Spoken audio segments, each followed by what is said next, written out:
माना जाता है कि वेद ये सबसे पुराने हैं और अक्सर ये कहा जाता है कुरान की जो किताब है ये पहली और आखिरी किताब है, इन दोनों में फर्क क्या है? भाई साहब ने सवाल पूछा है कि वेद बहुत पुरानी किताब है, वेद पहली आए, कुरान बाद में आया, तो वेद और कुरान में फर्क क्या है?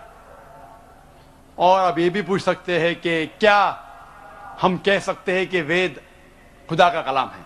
वेद, जैसे कि मैंने कहा मेरे तकरीर में, कि लोग को ये नहीं पता कि वेद कब आया वजूद में, लेकिन अक्सर हिंदू स्कॉलर्स कहते हैं कि ये तकरीबन 4000 साल पुरानी किताब है। कुरान मजीद 1400 साल पुरानी है, तो जाहिर है कि वेद पहले आया है। कुरान मजीद में लिखा है सूरह रौद में सूरह नंबर 13 आयत नंबर 38 में, लिकुल्ली अजलिन किताब, हर दौर में अल्लाह ने एक किताब नाजिल की। नाम से सिर्फ 4 किताबों का जिक्र है, तौरात, ज़बूर, इंजील और कुरान। तौरात वो वही है, वो किताब है जो अल्लाह ताला ने मूसा अलैहिस्सलाम पे नाजिल की। ज़बूर वो किताब है, वो वही है जो दाऊद अलैहिस्सलाम पे नाजिल की। इंजील वो किताब, वो वही है जो अल्लाह सुब्हानहू व तआला ने ईसा अलैहिस्सलाम पे नाजिल की। और कुरान मजीद अल्लाह सुब्हानहू व तआला की आखिरी किताब, आखिरी वही है जो आखिरी पैगंबर मोहम्मद सल्लल्लाहु अलैहि वसल्लम पे नाजिल की। लेकिन नाम से सिर्फ 4 किताबों का जिक्र है कुरान में, लेकिन कुरान में लिखा है कि अल्लाह ताला ने कई किताबें भेजी, सूफ इब्राहिम और कई किताबें। तो आपका सवाल है, वेद और कुरान में फर्क क्या है? जितने भी किताबें कुरान मजीद के पहले आए वो सिर्फ अपने लोगों के लिए आए थे, और वो सारा पैगाम जो किताब में लिखा है उस किताब में वो महदूद था सिर्फ एक वक्त के लिए। मिसाल के तौर पे इंजील नाजिल किया अल्लाह ने ईसा अलैहिस्सलाम पर, सिर्फ था बनी इस्राइल के लिए, सारे इंसानियत के लिए नहीं था। लेकिन क्योंकि कुरान मजीद आखिरी किताब है अल्लाह की, वो सिर्फ मुसलमानों या अरबों के लिए नहीं, सारे इंसानियत के लिए है।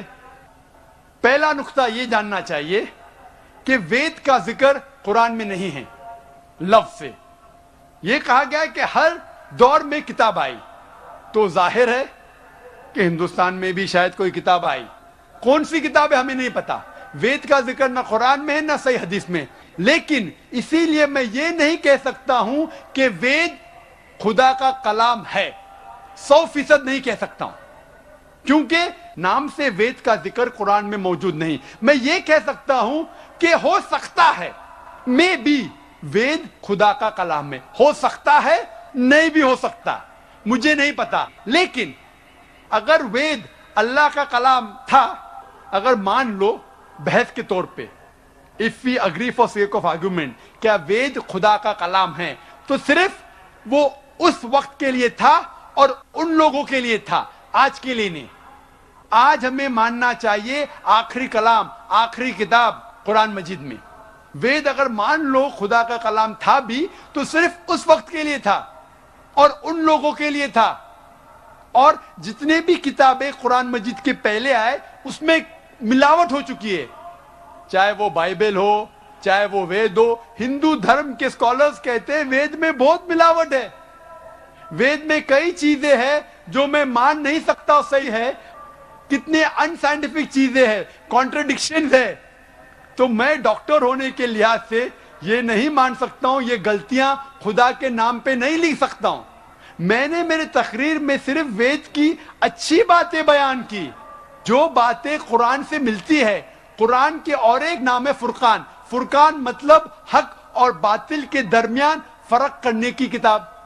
तो जो चीज कुरान से मिलती है हमें कोई एतराज नहीं मानने के लिए क्या ये पोर्शन, ये भाग वेद का खुदा की तरफ से है। लेकिन पूरी किताब, जितने भी किताबें कुरान के पहले आए, दौर के वजह से, साल गुजरने के वजह से उनमें मिलावट आ चुकी है। लेकिन कुरान में अल्लाह ताला फरमाते सूरह हिजर में सूरह नंबर 15 आयत नंबर 9 में, हमने कुरान नाजिल किया और हम कुरान की हिफाजत करेंगे। इसीलिए वेद अगर खुदा की किताब थी, उस वक्त के लिए थी, उन लोग के लिए थी। आज हमें मानना चाहिए आखिरी किताब कुरान मजीद, चाहे आप सऊदी में जी रहे हैं یا امریکہ میں یا ہندوستان میں یا پاکستان میں، آپ کو ماننا چاہیے آخری کتاب اللہ کی، خدا کی قرآن۔ اسی طریقے سے ایک شخص نے مجھ سے پوچھا تھا کیا ہم مان سکتے ہیں کہ شری رام اور شری کرشن خدا کے بھیجے ہوئے پیغمبر ہے؟ قرآن میں آتا ہے سورہ فاتر سورہ نمبر 35 آیت نمبر 24 میں کہ اللہ نے ہر قوم کے پاس ایک پیغمبر بھیجا ہے۔ نام سے صرف 25 پیغمبروں کا ذکر ہے قرآن میں، صرف 25۔ لیکن ہمارے آخری پیغمبر محمد صلی اللہ علیہ وسلم کہتے ہیں کہ اللہ نے اس زمین پہ 1,24,000 پیغمبروں کو بھیجے ہیں، نام سے صرف 25 کا ذکر ہے۔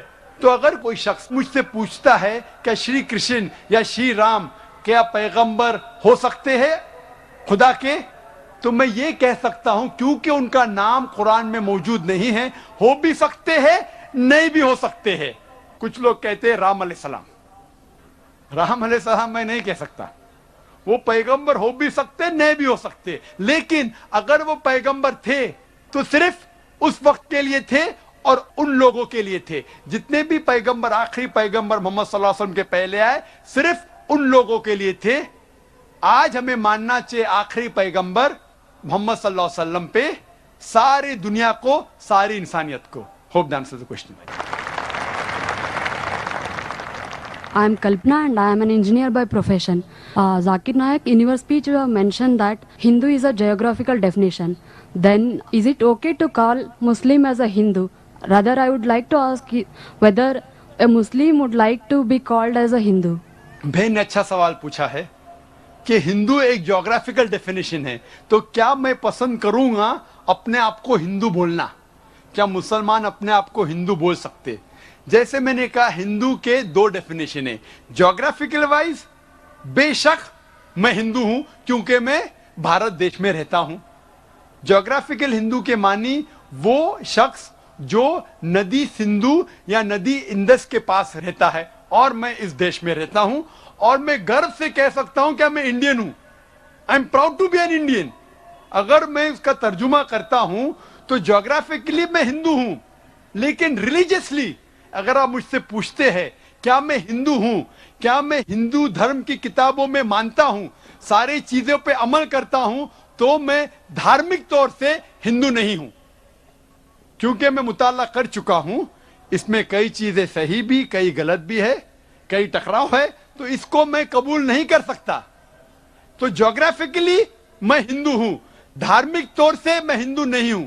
جیوگرافیکلی میں ہندو ہوں اور ساتھ ساتھ مذہبی میں مسلم ہوں، کیونکہ میں ساری خواہشات، ساری رضا میری اللہ کے حوالے کر چکا ہوں، اسے کہتے ہیں مسلم۔ So I am a Muslim religiously, geographically I am an Indian, which you can say geographically I'm a Hindu but not religiously. Hope that answers the question.